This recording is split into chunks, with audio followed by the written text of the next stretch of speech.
Welcome to Breaking Par with Bernard Sheridan, the golf podcast that interviews the best and brightest minds in the golf industry. Now, here's your host, Bernard Sheridan. So, Dr. Parent, welcome to Breaking Par, and thanks so much for being with us here today. Thanks, Bernard. It's great to be with you. So, you are a mental game coach, correct? Correct.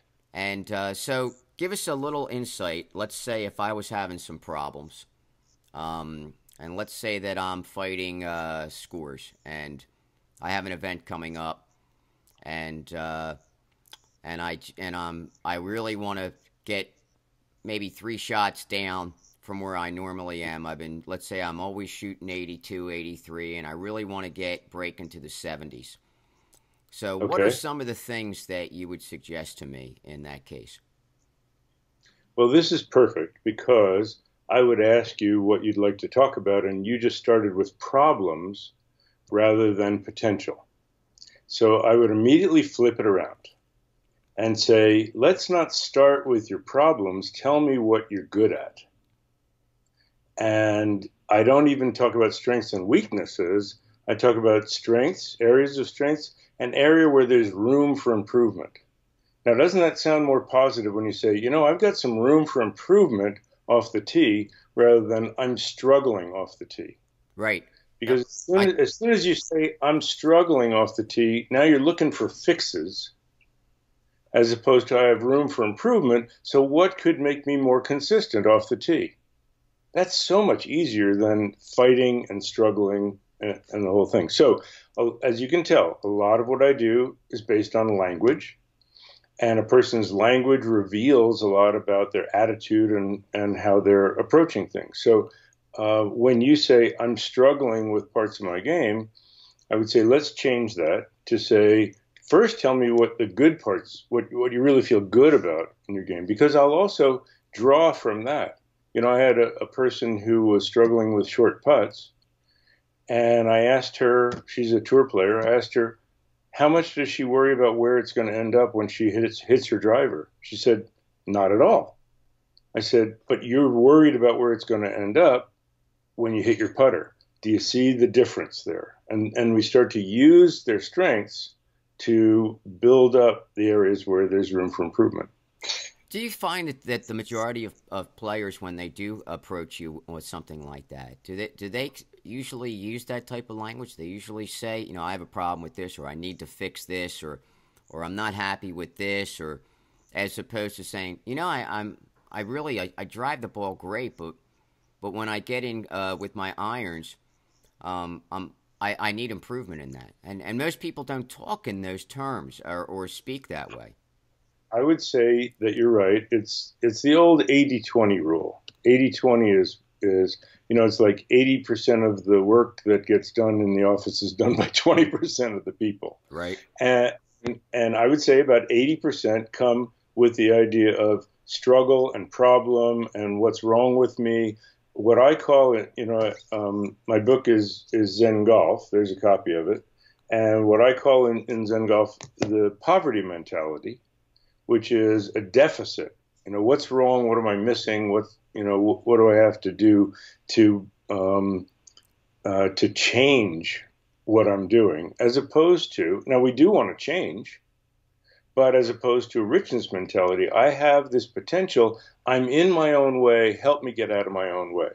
Yes, only about 20% of the people start that way, but by the end of our session, it's more like 80-20 the other way.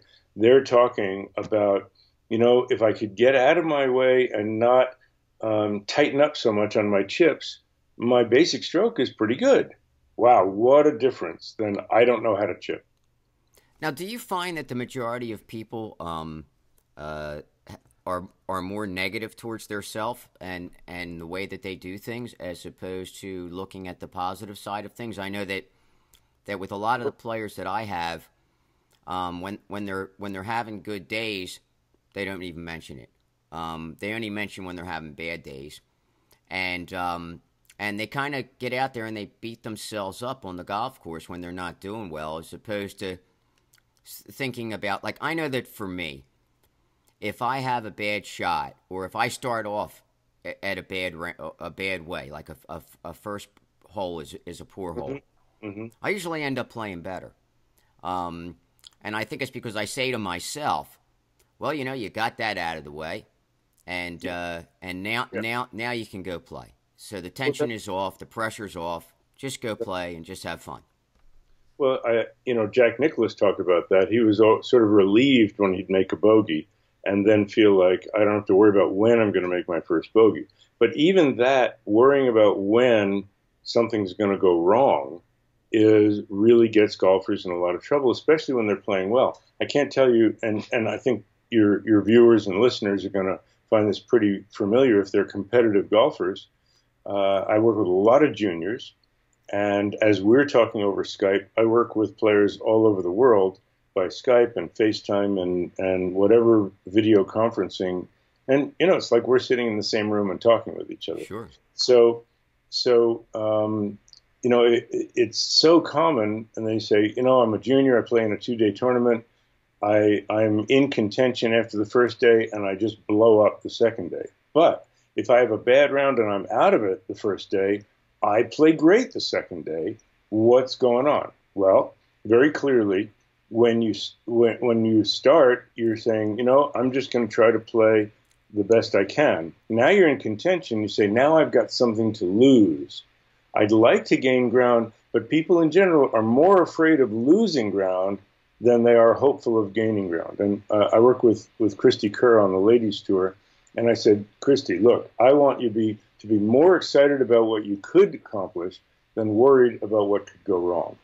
And that flip of attitude gets you looking to see what good things can happen rather than expecting the worst.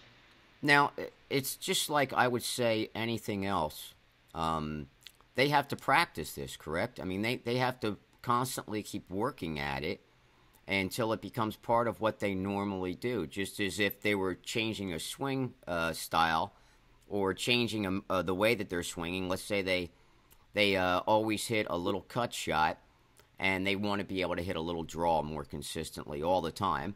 So then they have to exercise that path and things like that. So it would be the same, I would think, with this part of the game, is that they have to constantly be giving themselves positive talk and positive reinforcement, and as opposed to you know, their normal mantra.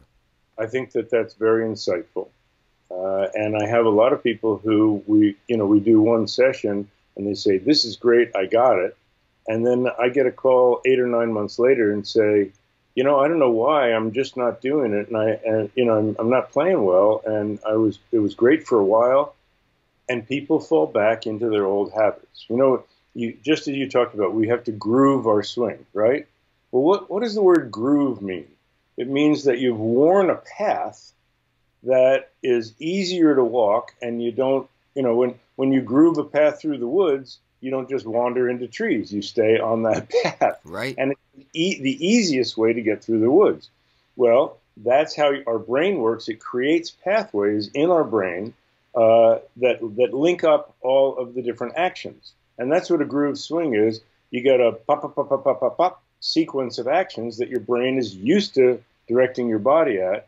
And when you try to interfere with that and change it, you're going out of your groove. And you have to make a new groove that's deeper that your brain wants to go in. And the same thing happens with your mental habits. If your habit is to beat yourself up and call yourself a name, you know, of how bad you are after a bad shot, it takes time to change that habit. Now, in Zen Golf and in many of my other books, I have a habit change technique called the Ninja System. I've trademarked this as necessary intention and non-judgmental awareness, NINJA. First, you have to have the necessary intention. If you want to change something in your swing, you got to be willing to put some work in. So you have to really want to do it.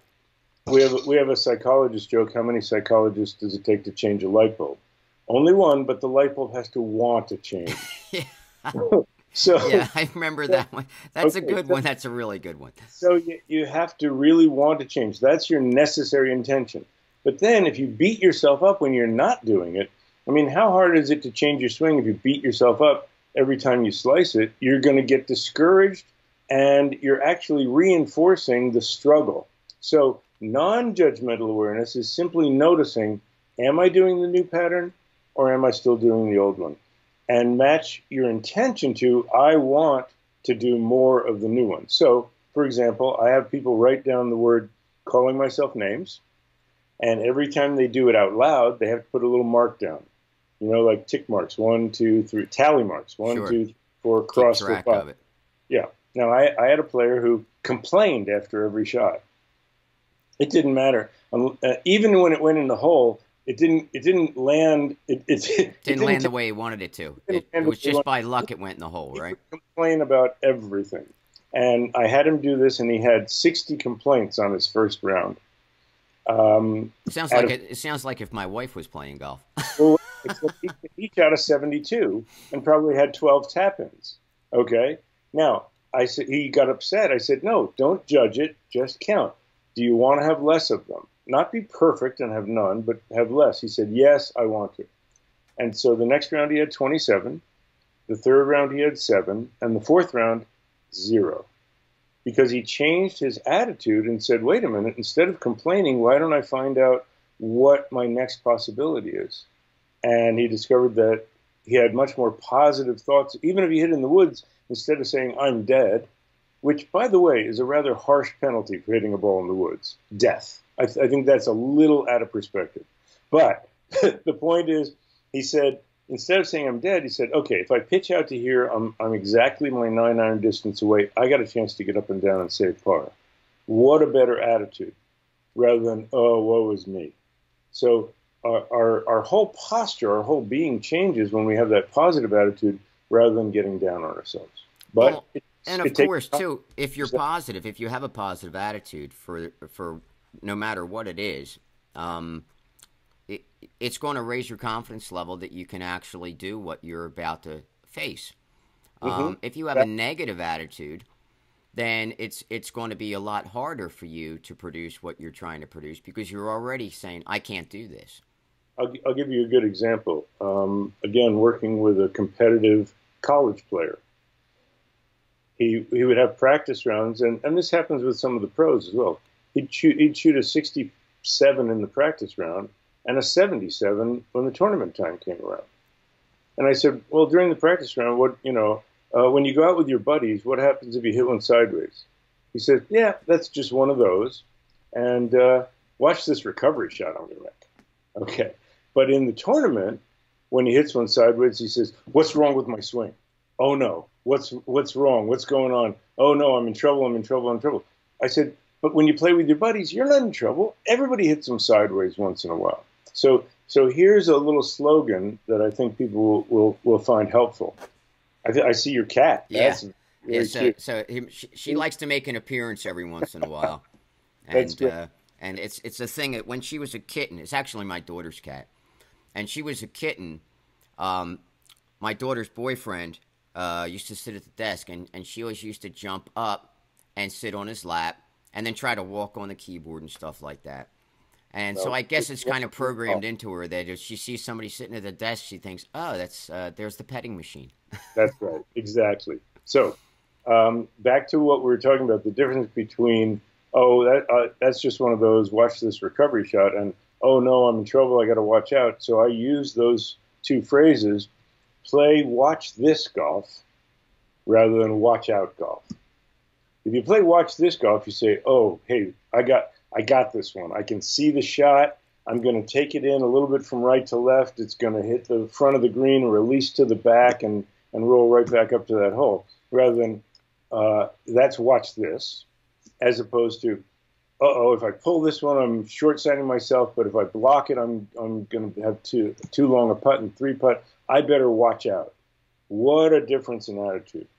It's being carefree rather than uptight and too careful. Yeah, so I know that I see a lot of players do that when they have a hazard, like off the tee. If there's water or there's out of bounds or things like that, they're more concerned about the hazard than they are concerned about where they want it to go. And I have a friend, another instructor, and he looks at it as if you're if you go to the ice cream, like Baskin Robbins, and they have 31 flavors, he said you don't tell the person who's scooping the ice cream every flavor you don't want. You just tell them the flavor that you do want. He said, and that's kind of like what you're doing on the golf course. You're saying, oh, I don't want to hit it in the water. Well, you know, I don't want chocolate. I don't want vanilla. I don't want vanilla. I don't want strawberry. I don't want Rocky Road. Pistachio. That's what I want. So it's. Well, I'm going to use the same analogy, and I'm going to change it a little bit, okay? Because I have a chapter. You produce what you fear. Now, if that lake is over on the left and you're a right-handed golfer and you're afraid of hook to get into the left, you kind of freeze. And what happens is you don't really turn through the shot and you get real guidey. Well, when you don't turn and your arms beat your body to the ball, you're hitting it left. Goes left. Into the water it goes. Now, the other thing that you might do is start aiming right and decide you're going to – all you want to do is not go in the water. Now, that would be like going to the ice cream store and saying, whatever you do, don't give me strawberry. Now, what are they going to serve you? Okay, they're going to try to guess what the farthest thing from strawberry is. Right. Give that to you. They're not going to give you all the other ones. They're not going to give you cherry because that's kind of close to strawberry. Right. So they're going to something that isn't fruit, and then so instead of going to the lake, you bomb it out of bounds to the right, like 200 yards away. I watched in a tournament a guy do that, and he didn't hit it in the trees, but he hit it 2 fairways over. And the pro who I was working with, David Toms, he's shaking his head, and I said, "Well, what's wrong?" He said, "Terrible shot." I said, "No, it was a good shot." He was trying to avoid those trees, and he missed them by about 200 yards. So it wasn't just a good shot; it was an especially good shot. So you can tell your playing partners when there's a lake on the left and they bomb it into the woods on the right, you go, really good job of not hitting it in the lake. Really good job. Yeah, that's right. They didn't have a good job of hitting the fairway. So what you want to do instead is take the hazard into account and say, I accept the right side of the fairway and I accept even the right rough. And now I have a lot of room to play. And that's really the secret to playing good golf, is to give yourself plenty of room. If here's an example. If I put a teacup or a coffee cup in the middle of a big dining room table, and I have you stand 15, 20 feet away, and I say, toss a quarter, and if it doesn't land right in the cup, it's a bad throw. You're going to get real careful and uptight and try real hard. But if I say, throw the quarter towards the cup, and anywhere on the table is a good throw, you wouldn't even look. You could do it left-handed. You could, you'd be completely free, and that frees up your swing when you have a lot of room in your landing area.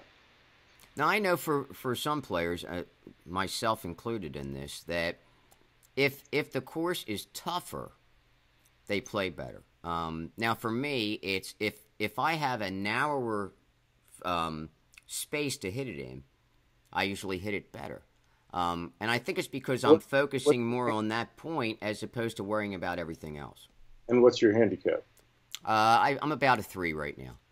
Okay, so a low single-digit handicap, that tight fairway might focus them, and they might get very tuned into it. But your dispersion pattern, your area that you hit it in, if you pick, you might decide, well, I'm gonna take a 3-wood or a hybrid because I know that my drive could go on either side of that, and now you feel comfortable because you say, well, even if it's not right in the middle, I'm going to keep it in play if I really go after it and trust my swing. Well, if you have a 23 handicapper with a narrow fairway, they say, even if I trust my swing, half the time it's going to go into the woods. Right. So it's a very different attitude depending on your level of play. So for that player, I'm going to say, look, turn that hole into a short par 5 and tee off. I don't care if you tee off with a 7-iron. Tee off with a club that you feel like if you make your ordinary swing, it's going to come down somewhere in the fairway. Now, 2 7-irons is the same as a 300-yard drive. Right. Well, there you go. Now you're in position, and if you're a 23 handicapper, there are no par 3s. You have, that par 4 is a par 5 for you. Right. It might even be a par 6 for you if it's one of the hardest holes on the course. So stop trying to match par that a pro has and play. And I have a chapter in Zen Golf. It's the second chapter. Play your own personal par. I agree with that, and I also, we were discussing this the other day, and it kind of started as a joke because this week with our company, we're basically in social media, we're talking about distance.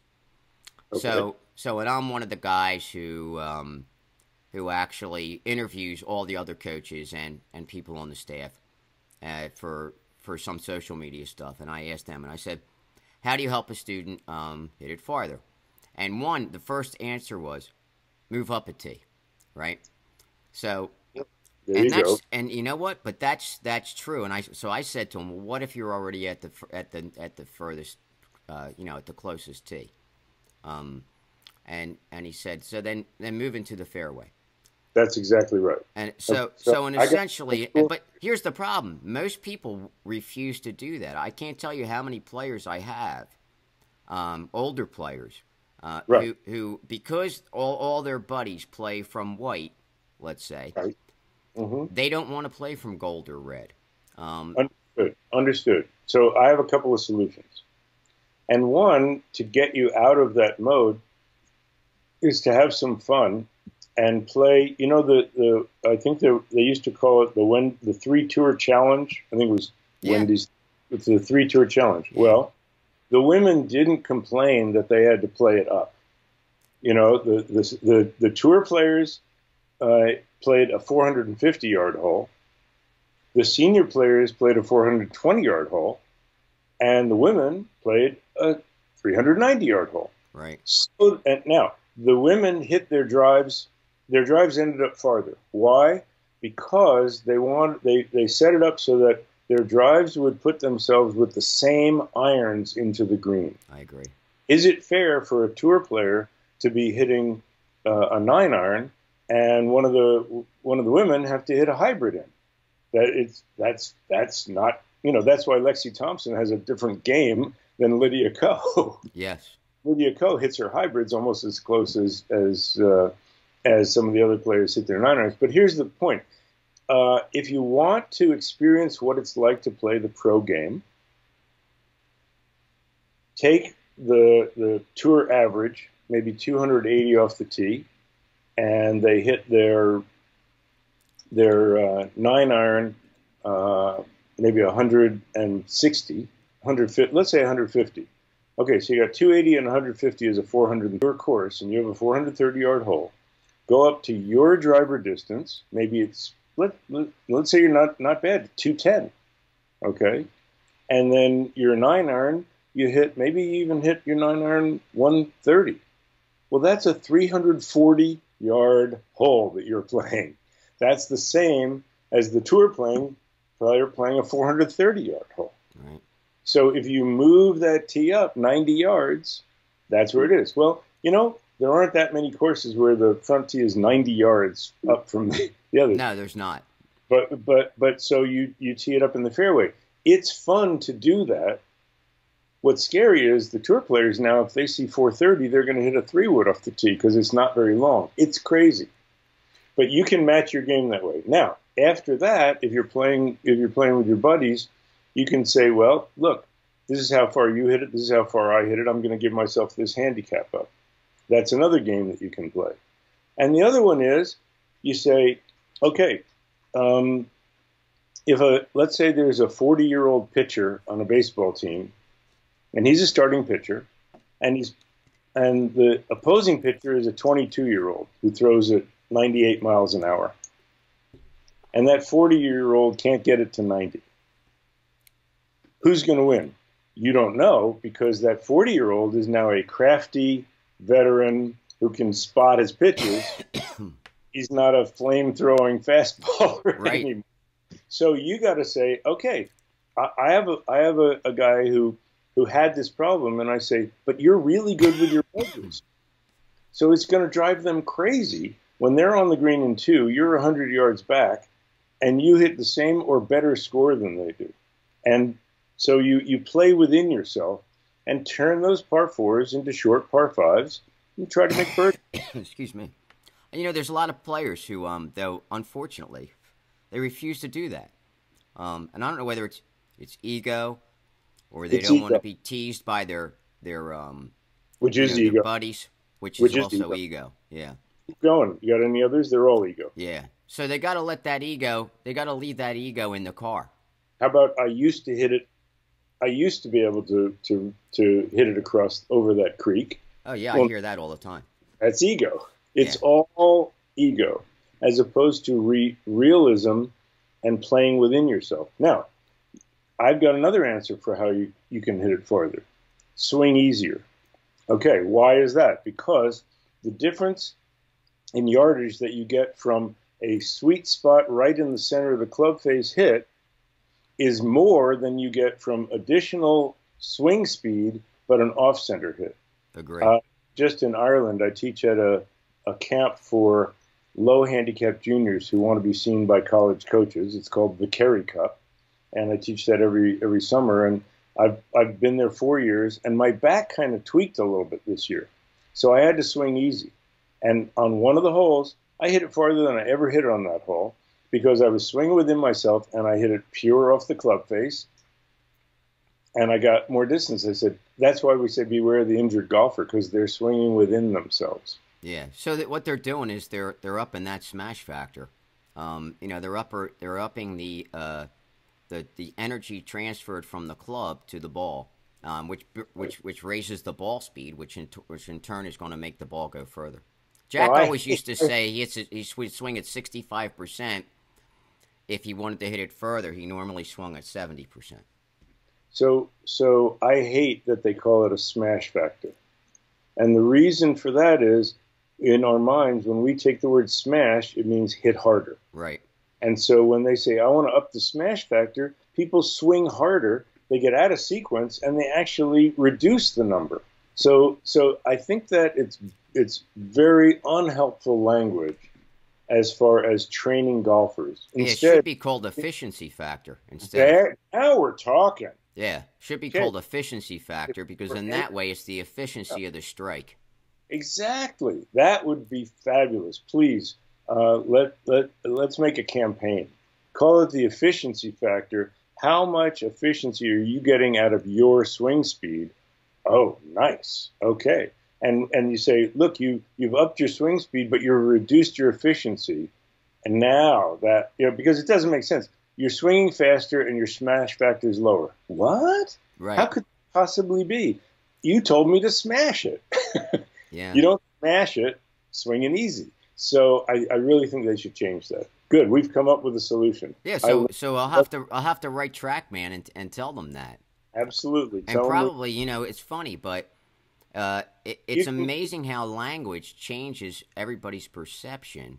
It changes everything. That's why we started this interview with language. I said, it changes the complete perception. So please feel free, use my name, talk to TrackMan and say, look, you've got to change the name on this because it's actually interfering with it helping golfers' performance.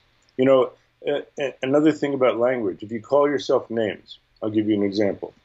Let's say I point to somebody going to the first tee, and I said, this guy is hitting it. This guy hits it sideways all the time. He can't hit it straight. Now, what kind of shot are you going to expect from this guy? A sideways shot, right? Sure. Mm-hmm. So if after you hit a drive, you say, what's wrong with me? I can't hit it straight. When you walk to the tee, you're going to go, okay, here comes the guy who can't hit it straight. What do I need to do to not make a bad swing?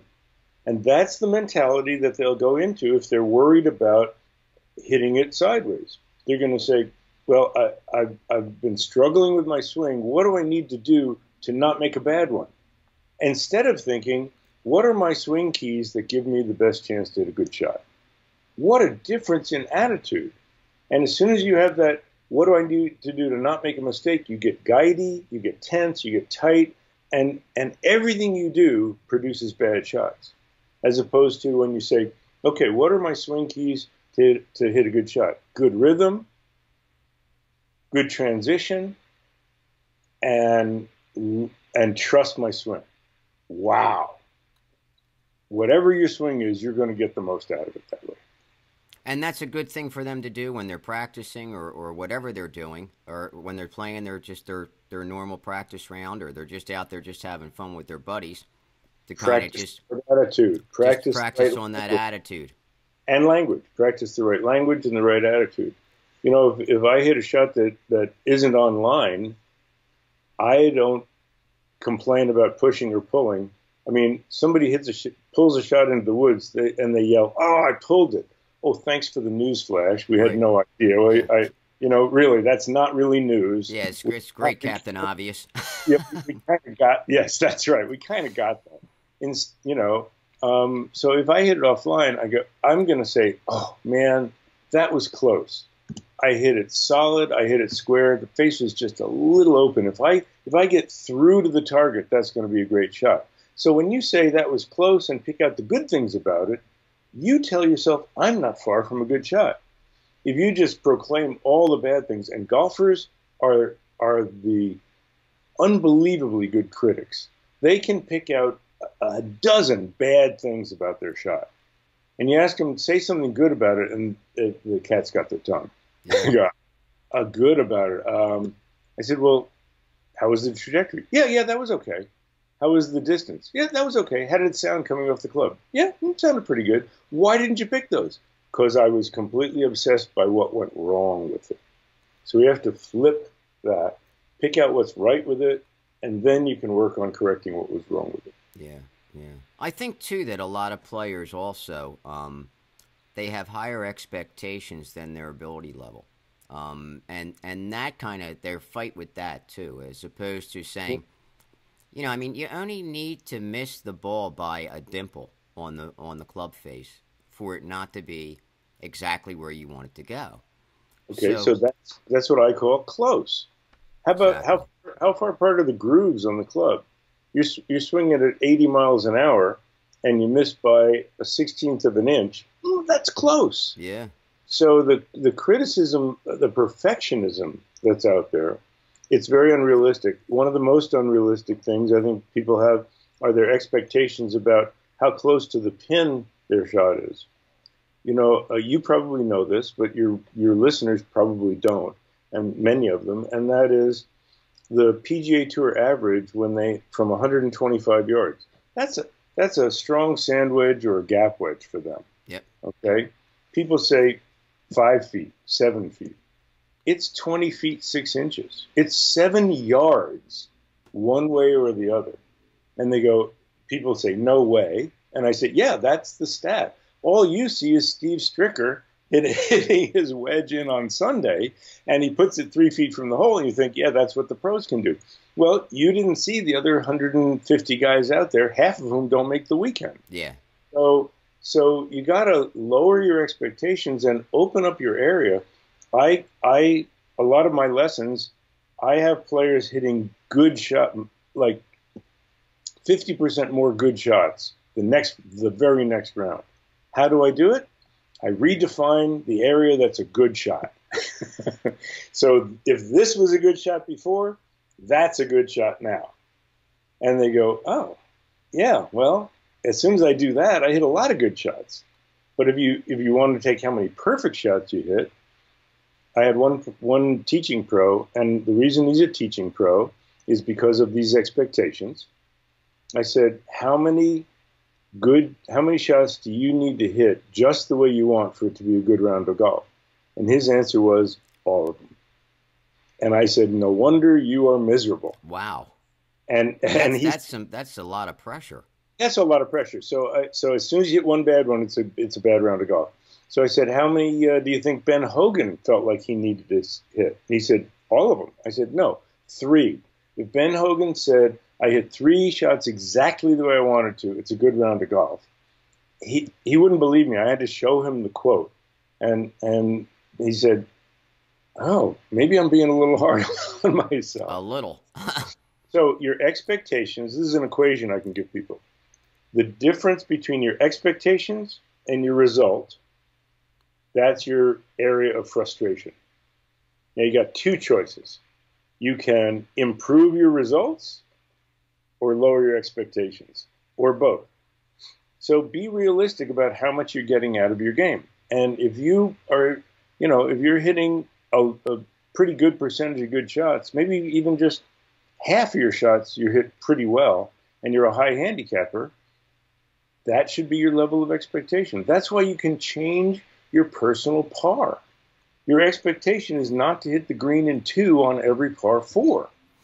If you're a 20 handicapper, it's to hit the green in 3 because you get an extra stroke. So change your expectation. And I had a player who had a wonderful time. He scuffled it along on this par 5, and he's lying 4 about 50 yards from the green. And they're saying, "Well, you're really struggling." He says, No. This is a par 7 for me. I hit this on the green. I get a chance to make birdie after taking 4 shots to get 400 yards. You would think too that Right. when if players think that way, or would start to think that way, Mm-hmm. that when they were done their round of golf, they would be probably in a lot better mood. They would be pretty happy when they went to play, and they would actually look forward to going to play. Exactly. The handicap system is set up, and if you have unrealistic expectations, you're going to be disappointed a lot. As you know, the handicap system is set up so that it's a little less than the average of your best 10 of your last 20 differentials. Okay? So if you throw out the top half of your scores, you're really talking about 1 in 4, maybe 1 in 5 rounds that you shoot your handicapper better. So if I say, look, I got this great sport for you. It takes a lot of time. It costs a lot of money. And you're only going to enjoy it 1 out of every 4 or 5 times you do it. You want to join me? Who's going to say, yeah, sign me up? But that's how you're playing golf. You're only going to be happy 1 out of 4 or 5 times if you shoot your handicapper better. And you spent a lot of time and money doing it, and now you're miserable. Change that attitude. Change your par.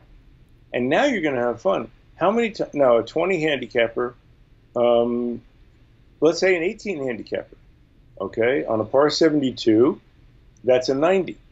Maybe they're going to shoot an 88. They get to come in and say, somebody says, what did you shoot? You go, 2 under. Wow. How often has an 18 handicapper gotten to say, I shot 2 under? Doesn't that feel better than say, 90 again? Or 80, yeah, 88. Sure. I scraped an 88. When am I ever going to break 85? No, then they're miserable.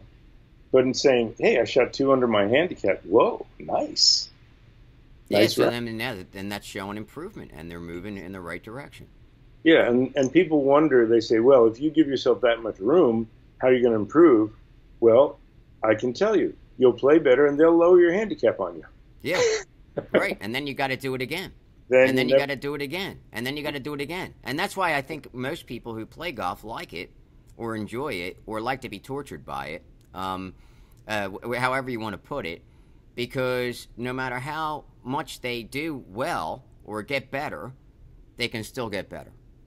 Yeah, there's room for improvement, and we enjoy the challenge. How often do you want to play this course I call Open Meadows, where there's no rough, there are no hills, all the greens are big and round and flat, and all the holes are short. After you say, oh, yeah, I want to play there. Okay, and you play once, and you go, yeah, okay, well, this is getting a little boring. You got any more challenging courses? Right. I gave that talk. I do talks at country clubs sometimes, and this course was called Granite Springs. I said, look, you're playing a course named after rocks and water. How easy do you want to make golf? You picked a club that's really hard. That's why you're here, for the challenge. So don't be so uptight about wanting to feeling like, oh, I screwed this up or I screwed that up. Focus on, look at what challenges I've overcome, and focus on that. It's a great way to look at it, and that's a good way to end this segment. So, Dr. Parent, it was awesome having you here. Really appreciate it. If anybody wants to work with you, how can they get in touch with you? And also, is there a place where they can go online to get that book? I know Zen Golf has been around for a while. There's one sitting on my shelf. It's been there for a while. This 15th anniversary, and it's there still. You go. which is great. But if you go to zengolf.com, you'll see all my books. And I branched out beyond golf, and I wanted to share this one because my wife designed the cover, and that is, it's called The Best Diet Book Ever. Nice. And you can see it at thebestdietbookever.com also. And Zen Golf on Amazon. They're both available on Amazon. But go to zengolf.com. You'll see all my books. And you can sign up for Skype or FaceTime lessons anywhere in the world. And we'll have some more fun. That's great. That's great. Well, look, thanks so much for being with us, taking the time out. It was really a pleasure. And as we always like to say in parting, do your best to keep it in the short grass until we meet again. Sounds great. Take care. You've been listening to Breaking Par with your host, Bernard Sheridan. Follow us on Twitter @BreakingPar and on Facebook @Par Breakers Golf Academy. Until next week, try to keep it on the short grass.